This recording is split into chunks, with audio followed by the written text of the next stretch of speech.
Hello and welcome to another Project Falcon Punch ranking of Sonic video. This is part 2. I am your host Dan, and with me I have Jamie. Hello. So this being part 2, it means we'll be ranking Sonic the Hedgehog 2, released on the Mega Drive in, I believe it was 92, it was like a year later. So we've just literally, this moment, finished our playthrough of Sonic 2. It was eventful towards the end, but before we get to the end, I'll ask you, Jamie, when did you first play Sonic the Hedgehog 2? I have no idea. Oh, really? Yeah, it was bloody hell was I young. It must have been 92, about 4. Yeah, probably on the release. I had it at an early age, and I had it with a friend. Okay. I had it originally on the Mega Drive when I got that for Christmas, same time as I got the Sonic 1. I remember playing through Sonic 1, not liking it that much, and then playing Sonic 2 and loving it. Sonic 1 was the one that I didn't have. Right. And I had to play that round a friend, so I have had very limited experience with it until it was re-released on future consoles. Yeah. But Sonic 2 was the first one that I had and could play. So the plot for this game, very, very minimal. If anything, it's nothing there. Dr. Robotnik is back again. You gotta stop him. End of story. I imagine there was more to that in the booklet. It might have gone into Probably, more detail. but I've not got the booklet.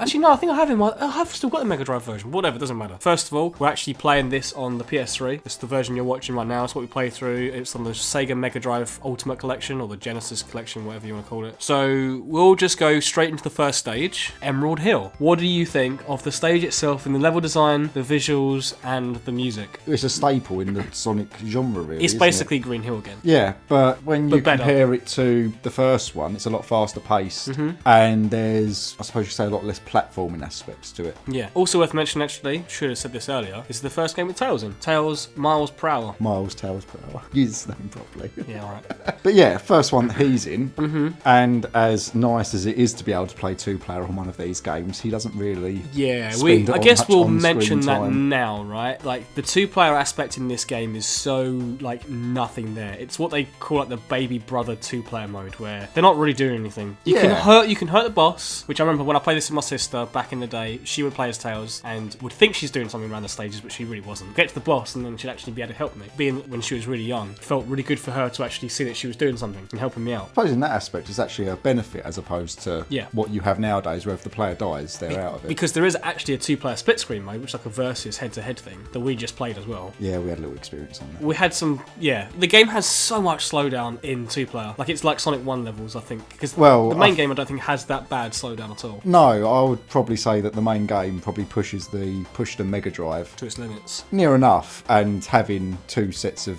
players going around on separate areas probably just threw it a bit overboard, because you near enough slow down to about like 5 frames per second, so It's ridiculous. It's unbearable. So after Emerald Hill, we have my favourite stage of all time. here we go. Chemical Plant. I love Chemical Plant so fucking much. It's my favourite stage, just going around. The music is my favourite music in the entire series. The aesthetic, everything about this stage, I think it looks awesome. The only thing I don't like about it is the boss. And I think that the boss is far too difficult for the second boss. Really? You can just fall into a death pit. You hate your death pits. Any boss that has like a death pit, because I don't think you have death pits in the Sonic 2 bosses until like later on in the game. Like, it's only Chemical Plant that really has a boss that you can die in one hit, essentially. Yeah. And when you play in two-player mode, which we were doing, Tails can hit, but there's like an invincibility frame, whatever you want to call it, where you can't hit Eggman or Robotnik again straight away. So if you both jump at the same time, one of you's hitting and the other one isn't, and going straight into the fucking death pit. That's one of the features that I quite enjoy about this game, if I'm going to be honest with you. I'm going to disagree with you, because mainly it happened to me. That is why I enjoyed the feature of that game. Yeah. But other than that, I mean, do you like Chemical Plant in all seriousness? I did enjoy it.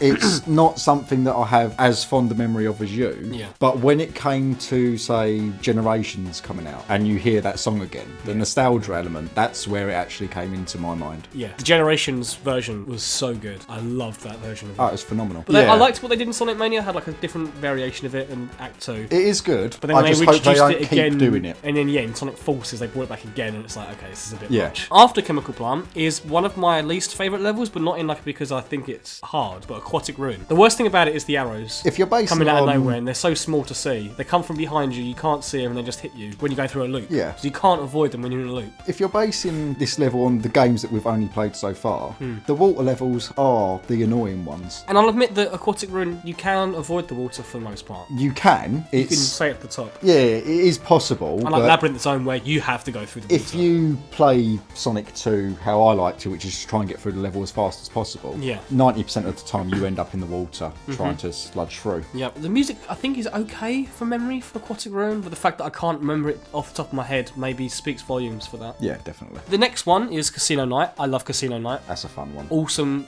music for it. Yeah, the thing is, it added something a bit different where it would have the interactions with the scenery, where you could go into the little slot machine. Yep, I love the slot machines and just you going through that, hold the A button to like pull the spring back and then it launches you off. Like it's so satisfying to like go through these loops and stuff that you see. It added to the first. Yeah, it was basically Spring Yard Zone but better. Yeah. After that is Hilltop, which I don't mind. It's kind of slow. It's not the best level. The music's okay. Yeah. It's kind of one of those levels where when you beat Casino Night, you go to Hilltop, you're like, oh yeah, Hilltop. Like I forgot this was even on the stage. It's very like... It's one I'll never get tired of playing. Yeah. Because it is different from the majority of Sonic game levels where you are taking it a bit slower, but it's not one that I'd be terribly upset if I never had to play again. Yeah, it's a meh level. Yeah, it is. It's a very forgettable level, but when you play it, it's not bad. Yeah. And the boss as well, I think there was in the fire pit, can be a bit of a pain. I can't remember actually now. That's how bad this level was. I guess I can't remember the boss. After that was Mystic Cave, which we both... One of my favourites. Yeah, I love Mystic Cave. I love the music. I love just the look of the level. You've got to be careful with the death pit though. There's a infamous death pit. That's one thing that I do love about it, just simply because of how the amount of times that I've fallen for it trying to rush through. You can die from pillars crushing you as well. Yeah. From memory as well, when we played through that level, we beat it in like 5 minutes. Like, it's a very quick level. You can get over and done with very quickly. Yeah, it was a bit different from the little 2-player head-to-head thing we just done where I fell for the pit twice on the trot. Yep,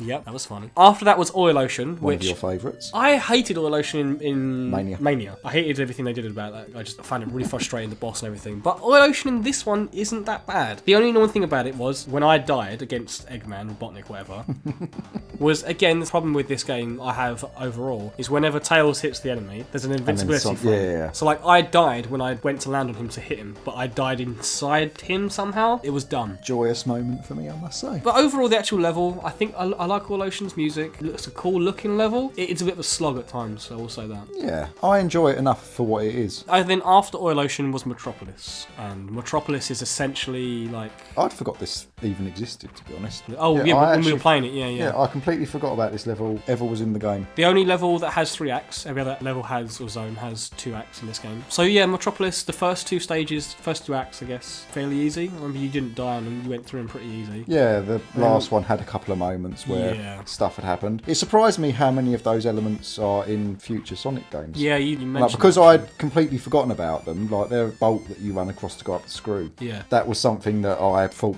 was originally in Sonic and Knuckles. The worst thing about this though is those fucking starfish things on the side of the screen where they're outside the area where you can't hit them, and then you're doing the corkscrew thing and then they just hit you and make you fly off back down to like miles down. It's so annoying. I hate this level because of that. It's amazing how much longer a level can take purely based on those. Yeah, they're just there just to fuck you over. It's not there, and they randomly seem to attack as well. It's not like they have a pattern. I must admit, I was quite confused on why they just didn't. Sometimes they didn't attack at all. Yeah, sometimes they didn't attack. Just literally just walk past them and nothing happened. I don't know whether that's actually intentional or whether something went wrong, because that's the first time I've ever experienced that. Yeah. And then after that we have Sky Chase, which I enjoyed that. I like Sky Chase. I like the way you can just jump on Tails to a tornado. Yeah, pretty short, pretty easy stage considering how late on. And I like how sort of cinematic the whole thing looks, where you got the Death Egg coming in behind. Well, not Death Egg, it's the rocket thing. I guess it's Wing Fortress that is the next level. Yeah, that would make sense, wouldn't it? So yeah, Wing Fortress is next, hard level. It's one that I probably one of my top 3 levels. Actually, probably the 3rd favourite level. Really? Yeah, because the change in difficulty from what was before. A lot of the time when I'm running through, I like to go through as fast as possible,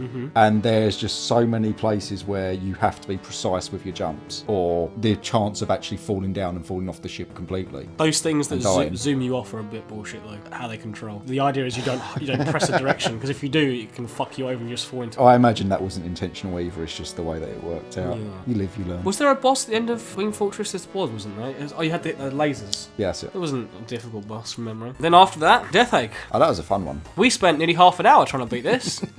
It's ridiculous. Like, you don't get any rings. You go up against it's not Metal Sonic, it's Silver Sonic. I can't remember. I'll put the name on the screen what it's actually called. Okay. But, do you remember if in Sonic 1, did you get rings for the last boss? No. But the fact that, yeah, just like Sonic 1, whenever you start from the checkpoint at the beginning of the final boss, they don't give you rings. You have to do the entire thing without getting hit. And I'm pretty sure in all future games they learnt the mistake of not giving you rings for those stages. Yeah, and I think it's bullshit, honestly. I don't really like it, especially when you've got two bosses back The to thing back. is, the only reason why I'm against not having rings for those is simply because if you didn't know, obviously, the level select code, and being such a young kid at the time, I wouldn't know it. I never knew it. You'd be playing the whole game again just to get to that point, and it's not an easy thing to do. I never beat Sonic 2 as a kid. When you first get there. Yeah, I never beat Sonic 2 as a kid. It wasn't until later, I think, I played it on the Wii. No, it was on the Wii, I think, and I beat it then. That was still without save states, but that was, it was later in life. But yeah, I find that the whole final boss is really cool. Like, I love the Death Robot, or whatever, the Egg Robot, whatever it's called. It's a really iconic boss. Oh, yeah, They've definitely. reused it in so many games since. Yeah, it's probably one of the more famous ones. Yeah, and then, that was the end of it. Overall, each level, I think, is easier than Sonic 1, but the last level, and maybe not last level, but the boss especially, so much harder. Like, Sonic 1's boss is a pushover. Absolute pushover. Oh, yeah, definitely. I think Sonic 2 might be the hardest game. It feels like a completely different game. If I go from Sonic 2 to playing Sonic 3, I can connect the dots to see it's like a natural progression. But with Sonic 1, it was a lot more about positioning and being careful, and less about rushing through levels. Oh yeah, you think about the second level, the Marble Zone. Yeah, in definitely. Sonic 1, like you're not supposed to run through that fast. No, exactly. That level was not designed for you to be speeding through it. It just happened to be that was Sonic's gimmick after the fact. Oh, before actually we finish this off, the special stages. Oh, they're a joy. So I really, really like the special stages. I think they're brilliant. As long as either you're playing on your own or you're playing with a friend who's playing as Tails and they're actually competent. Yeah. Why do you have such a problem with Tails in the stage? Because if Tails is the AI, I can get through the first two special stages with the AI of Tails. Right. And then after that, there's too much stuff to avoid, and Tails does not avoid it. But he shouldn't have that many rings anyway. I've never had. It's why a lot of issues people with those don't like. stages. People who go on about how much they love Sonic 3, they always say Sonic 2 special stages are shit because of Tails. I'm like, well, just play with someone who's good as Tails. No, sorry, I don't agree with that at all. I think they're brilliant. I've never had a Oh problem. no, that's what I'm saying. I I agree with you. I really like the special stages of Sonic 2. They don't cause me eye strain like Sonic 3 special stages. We'll have to, when we finish Sonic 3, we'll discuss which ones I prefer, but Yes. it's not an easy decision for me. So- They're both miles better than Sonic 1 special stages as far as I'm concerned, Okay, though. this is the thing. We're comparing apples and oranges here. Like, Sonic ones were interesting, but I didn't enjoy them. they're just so confusing. Anyway, we will finish off with, as we do with all these videos now, we're going to rank them. So now we already have Sonic 1 at number 1. Where does Sonic 2 fit, Jamie? Well, to me, it fits in at number 1, but you've been having some thoughts about this little... No, the only thing I said to you was I think it's less clear-cut than I thought. Oh, okay. So I definitely still think, Sonic 2 is definitely better than Sonic 1, don't get me wrong. But until we got towards the end of that game, there was a lot of bullshit, and I was like, oh, yeah. Sonic 2 is amazing in the first 2/3, and then the last third's like, oh, haha, yeah, this game's a bit annoying now. And even the finale itself is a much more overused word, but it's epic, right? It has like more of a scale, builds up to it. Epic for the 90s. Yes, exactly. You think of like how lame Eggman or Robotnik at the end of Sonic 1. Yeah. He's just there popping up like a fucking whack-a-mole. And then you got like Sonic 2, where he actually goes in this huge robot. Yeah, it's much more of a grand stage, isn't it? So I just think overall, what we just spoke about, you mentioned about how the momentum and stuff. Yeah. Which is better. Like, yeah, I think we're in total agreement, obviously, that Sonic 2 is our new number 1. Yeah, clear cut for me, but... As of right now, Sonic 2 is the best Sonic game. Without a doubt. Yeah, until next time. Oh, Sonic CD's next. I was going to say Sonic 3, but Sonic CD is Sonic next. CD. So it'll be interesting, I think, because It'll Jamie... be a new one for me. Yeah, so Jamie's not played it. He's a huge Sonic fan, but he's not played Sonic CD. No, never come across it. I don't know how I missed the beat on that one. But... Because it wasn't re-released on many things. Like, Sonic 2 and 3 and 1 have been re-released on so many different platforms. That's true. Sonic CD's been released on, like... Was it part of the Sonic Mega Collection? No, it was part of the Sonic Gems collection, which was more rare. I've got that still, so I still haven't really got an excuse to not play it. But Then it got re-released on Xbox 360 and PS3 in like 2011 or something. Okay, until then, thank you for watching. Bye-bye. bye.